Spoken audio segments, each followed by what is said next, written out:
Today we're going to learn about finding different kinds of angles within a circle. And the angles are going to be made up of chords or tangents or secants. So we're just going to review what each thing is. And I'm just going to draw a picture of each one. So a chord connects 2 points on the circle, right? So this is your picture basically of a chord versus a tangent, which we know touches the circle at 1 point. Versus a secant, that might be a new word for us. A secant is just a chord that keeps on going. So while a chord is a segment, a secant is a line. So we're going to have different rules for different pictures. And we'll name the name of what the picture is, but you don't have to memorize that. The first one's called a tangent chord angle. And if I look at the picture, I see I have a tangent here and a chord here. And that creates angle 1 and angle 2. What I notice is that the vertex is right there on the circle. So we already have a rule and a name for angles where the vertex is on the circle, inscribed angle, right? Do you remember our rule for inscribed angle?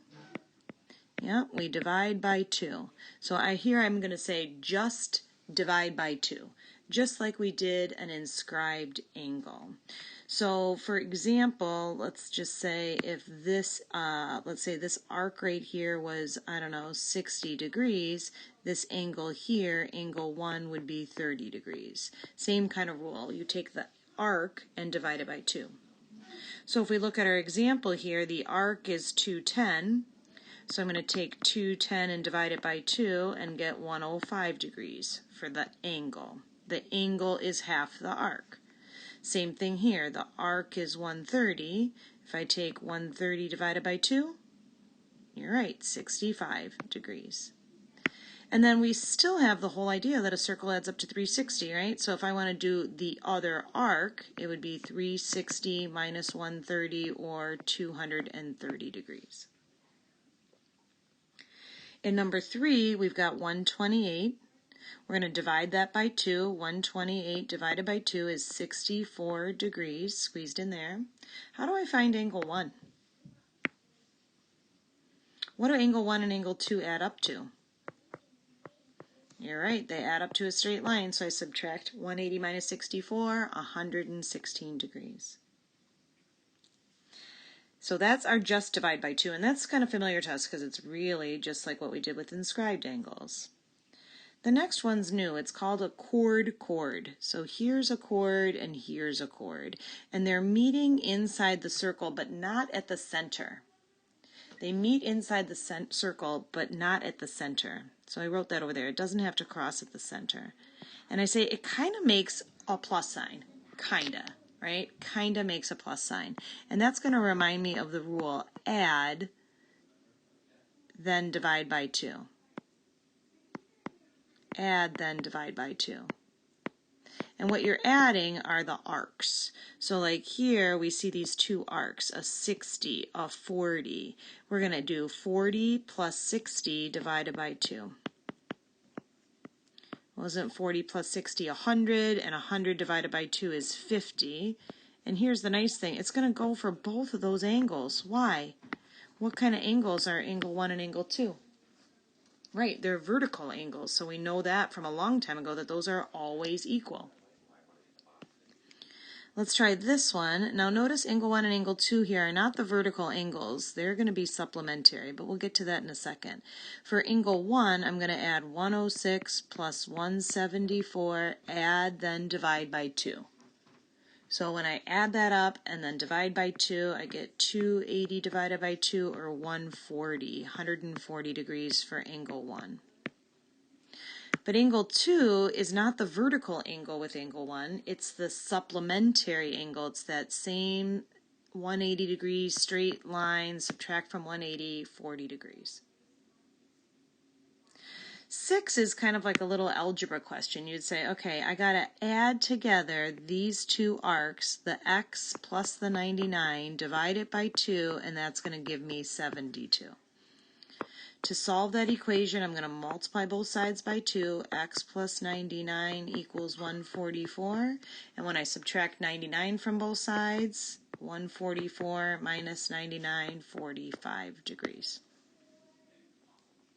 add, then divide by 2. And like I said, this kind of looks like a little plus sign to remind me. The last picture is either called secant or tangent. And in each of these, like here's the secant, chord that keeps going. It meets outside the circle. Tangent, it meets outside the circle. And where the other one kind of looked like a plus sign, this straight line reminds me of a minus sign. And for both of these pictures, I'm going to subtract, then divide by 2. Subtract, then divide by 2. So what am I going to subtract? Well, look at these two numbers. I'm going to subtract 120 minus 40 divided by 2, or 80 divided by 2, or 40 degrees. And that would be for angle R, 80 divided by 2, or 40 degrees. In number 8, just a little bit of different numbers, but still the same rule. To find angle 1, I'm going to subtract 92 minus 43 divided by 2. Now this one doesn't come out even. 49 divided by 2, 24.5, that's fine. It's got to get a little tougher, right? So this one does, because we don't really know that arc yet. We're going to end up subtracting 170 minus whatever that arc is. How can we figure that out? Well, what does the whole circle add up to? Those three pieces are going to add up to 360, right? So I have a 135, I have a 170.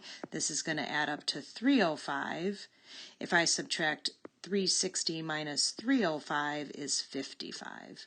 So when I do my subtraction, it's the 170 minus the 55 divided by 2. You can do that on a calculator if you want. It actually doesn't come out even either. It's 57.5 degrees.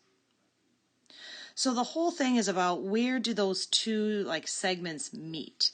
If they meet inside the triangle, we're just kind of reviewing the rules here at the bottom. If it meets inside, we add, then divide by 2. If it meets on the circle, we just divide by 2. If it meets outside the circle, we subtract and divide by 2. And then this, we already knew that the central angle and the arc are the same.